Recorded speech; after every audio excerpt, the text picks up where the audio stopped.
Buenos días, hoy les vamos a hablar sobre Arquímedes, Apolonio, Descartes y Fermat, presentado por Zuleika Mosquera, Carolina Ruiz y Alejandra Padilla. Arquímedes, considerado como el científico y matemático más importante de la Edad Antigua y uno de los más grandes de toda la historia. Algunos de sus descubrimientos son el tornillo sin fin o de Arquímedes, utilizado para elevar agua, la polea compuesta, el torno de rueda dentada, el principio de la hidrostática y la ley de la palanca. Durante el asedio de los romanos a la ciudad de Siracusa, construyó máquinas de guerra basadas en palancas, catapultas y un sistema de espejos con el que incendió las naves romanas.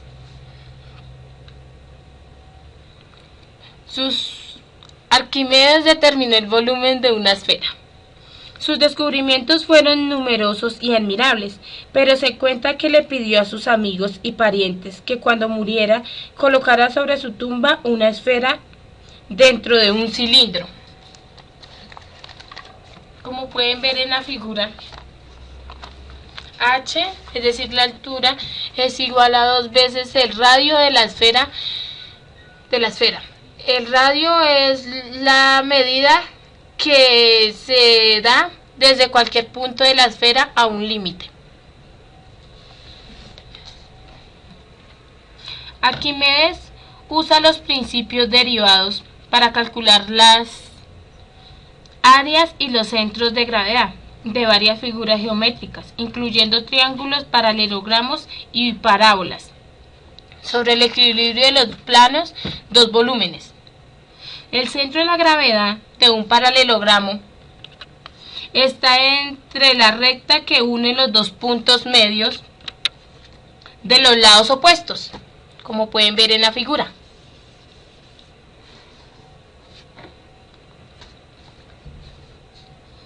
Arquímedes, sobre la medida del círculo.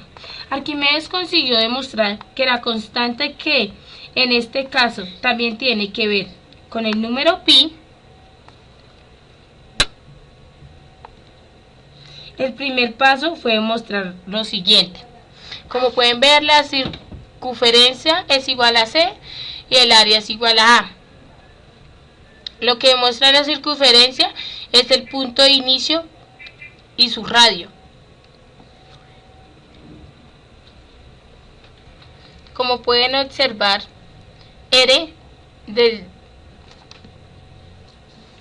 como ven, la R que está ahí significa el mismo radio que tiene la circunferencia, y C es la circunferencia, es decir que la medida que tiene la circunferencia es la misma que tiene la línea del triángulo.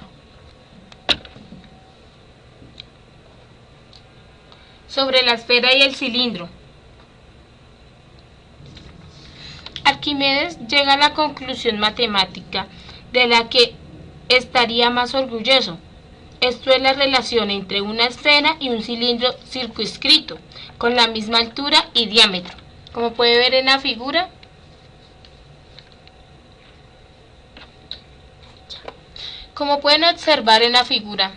las tres tienen la misma altura, el mismo radio, pero tienen diferentes volúmenes.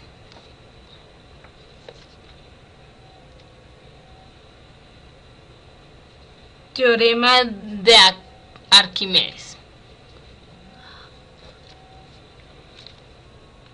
Teorema de Arquímedes. Todo cuerpo sumergido en un fluido experimenta un empuje hacia arriba, igual al peso del fluido desalojado.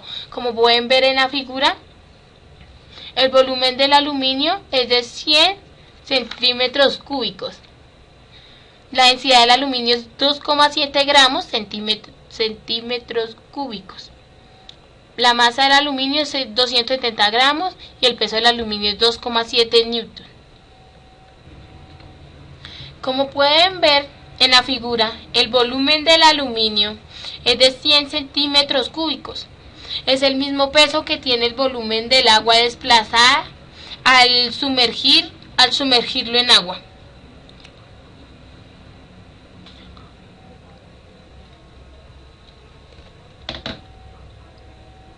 Apolonio de Perge. Perge 262 a.C., Alejandría 190 a.C. Fue un geómetra griego famoso por su obra sobre las secciones cónicas.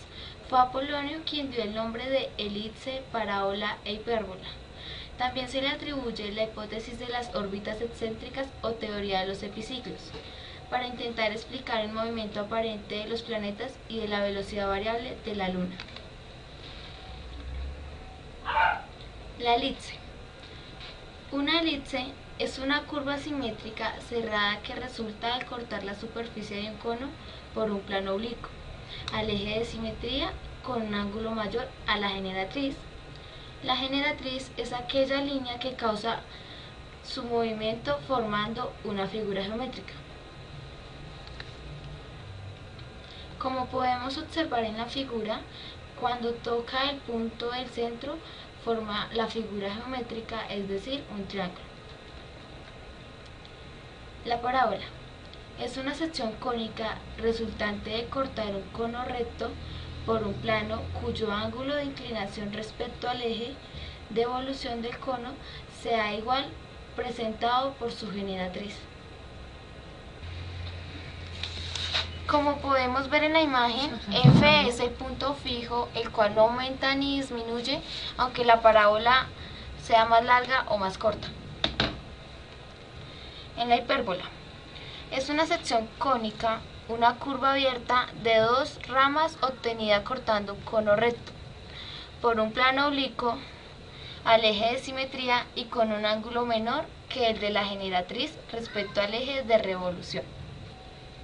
En la hipérbola podemos observar el plano oblicuo, el cual corta el cono para formar la hipérbola.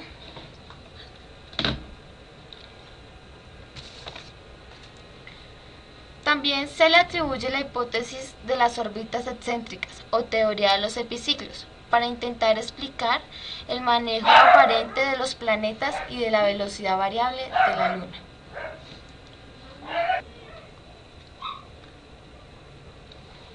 Las cónicas.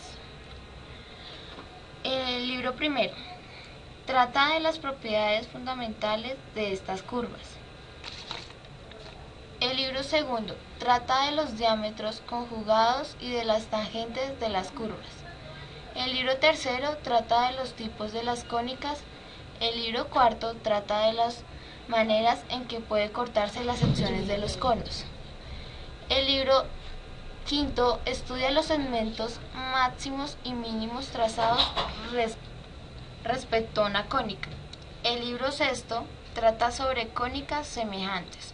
Y el libro séptimo trata sobre los diámetros conjugados de las secciones cónicas.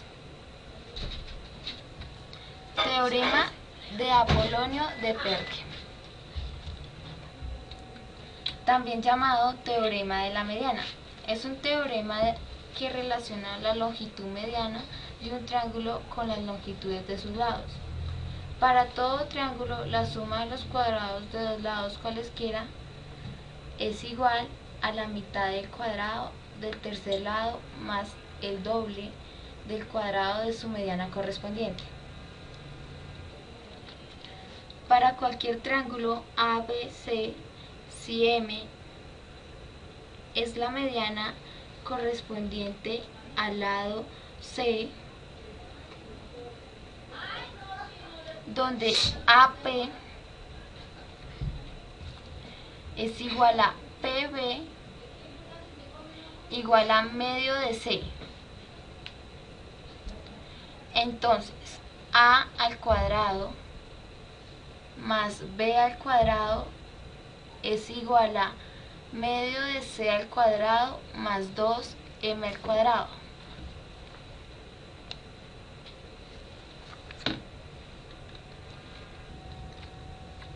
René Descartes, la Halle Turena francesa, 31 de marzo de 1596, Estocolmo, Suecia, 11 de febrero de 1650. También llamado Renatus Cartesius, fue un filósofo, matemático y físico francés considerado como el padre de la geometría analítica y de la filosofía moderna. así como uno de los hombres más destacados de la revolución científica. Fue el primero en utilizar las coordenadas cartesianas. Expresó por primera vez la duda sobre la posibilidad de la solución a la duplicación del cubo. Resolvió el problema de Pappus mediante geometría analítica. Introdujo el segmento unida y la construcción de la cuarta proporcional. Extendió a las secciones cónicas el método de normales. Mostró que una ecuación tiene tantas raíces positivas como cambios de signos hay en la serie de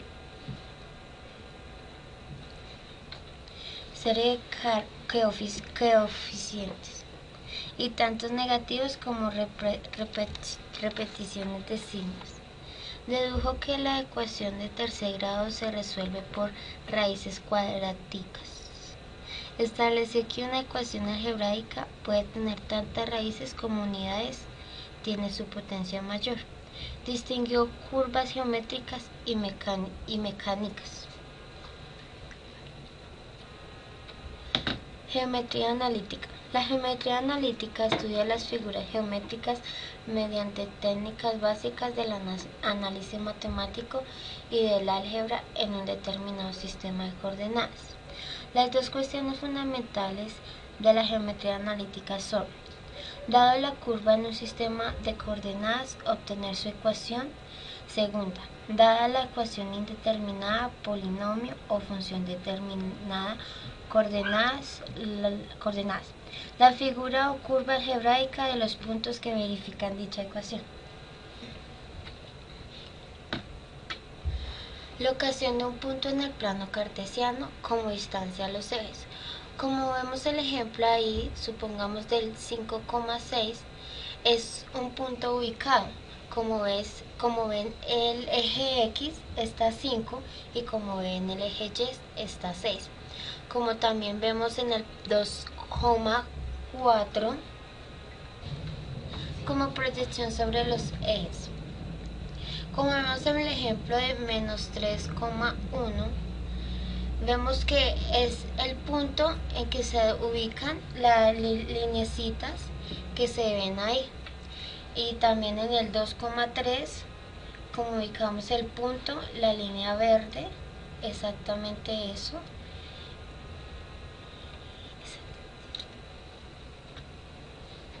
Ecuaciones de la recta en el plano.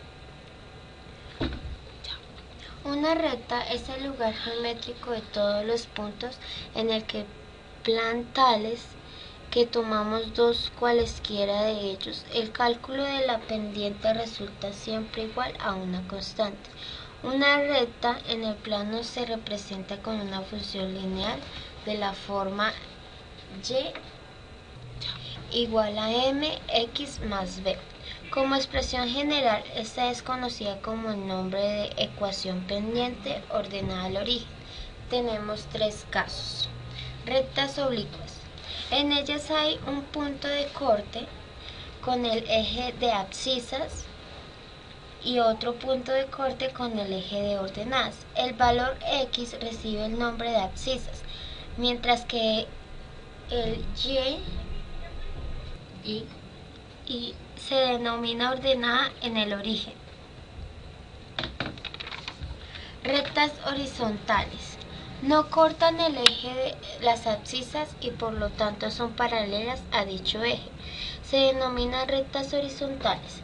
El punto de corte con el eje de ordenadas es el punto 0. La ecuación de dichas rectas es y igual a y menos 0. Rectas verticales. No cortan al eje de ordenadas y, son paralelas a dicho eje. Se denominan rectas verticales. El punto de corte con el eje de abscisas es el punto x es 0. La ecuación de dicha recta es x igual a x menos 0.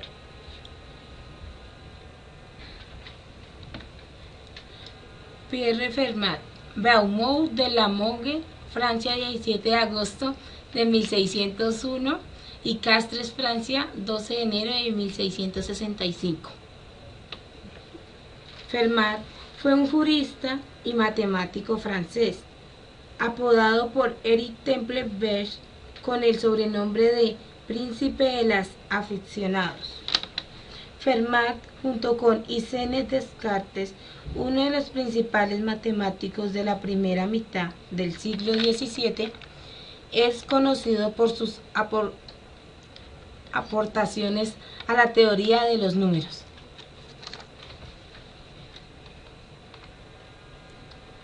Obra matemática.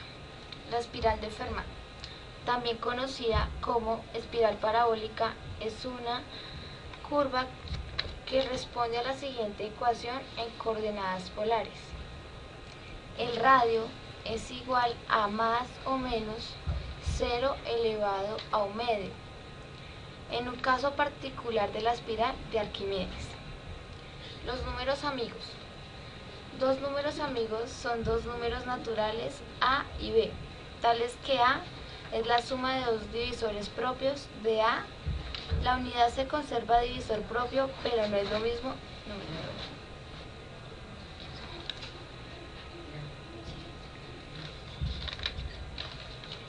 Números primos. Un número de Fermat es un número natural de la forma Fn igual a 2n elevado, más 1, donde n es natural. Pierret conjetura que todos los números naturales de esta forma con un natural eran números primos, pero Leonardo Euler probó que no era así. En 1732, en efecto Altmann, n igual a 5 se obtiene en un número, f5 igual a 2 elevado a la 5, más 1 igual 2 elevado a la 32 más 1. 4.294.967.297 igual a 641 por